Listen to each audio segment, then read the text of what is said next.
doula of creation.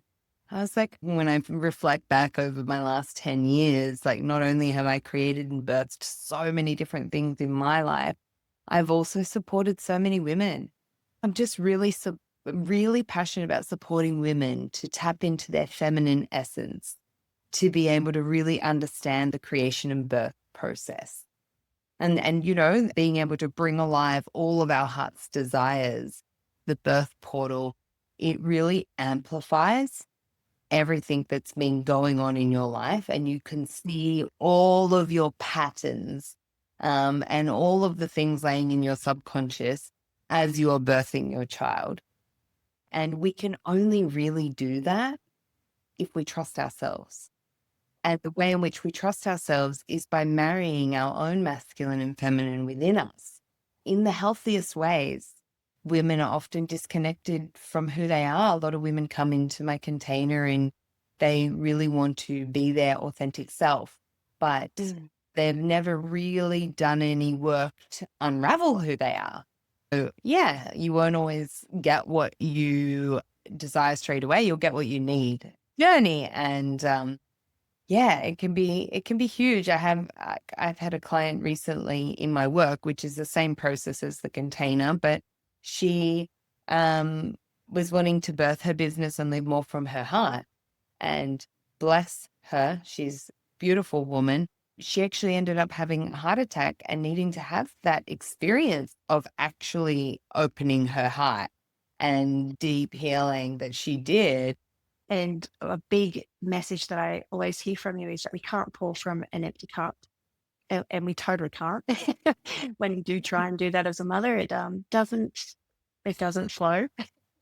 It doesn't work. And I looked inside and the house was just trashed as it is. And I looked outside and I was like, no, I choose me. And then we wonder why we're drowning in motherhood. And I'm a massive believer that we get to create the experience we desire in motherhood. When we step into flow and we step into that femininity in our mothering, it is about, releasing the force, the control, and getting deeper into underneath that of like, why does that trigger me? And why do I need things to be a certain way? Yeah, we were conditioned because women didn't even have bank accounts before 1970s. So we were at home with the children. I think that's beautiful, but we were at home with the children. We didn't have rights and we had no money, and we needed to show up and behave in a certain way so that we would be loved by our partners. But when I'm able to actually let go and just let life and trust whatever's unraveling is always for the highest, everything works out. And not only does it work out, I feel like life gets really amazing. It's juicy. Life is magical. And even now, I do not believe that motherhood is depletion and exhaustion and, hard and challenging. I said to them, we can't choose when a baby's going to be born into the world. The baby comes when the baby's ready.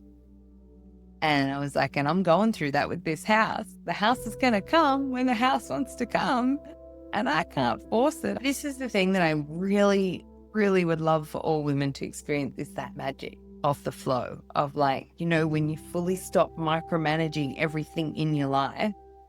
I question the depth of some of those friendships. We like to have a glass of wine together, and talk about all the things that weren't working in our life. And that's not where I'm at anymore. The cave you fear to enter holds the treasure you seek.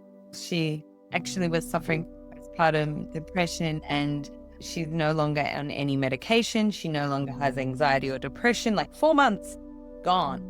And also, just very quick note, that is the second person I'm aware of that you have worked with that is no longer on any depressant, any anxiety medication. So this work is freaking huge. It's massive.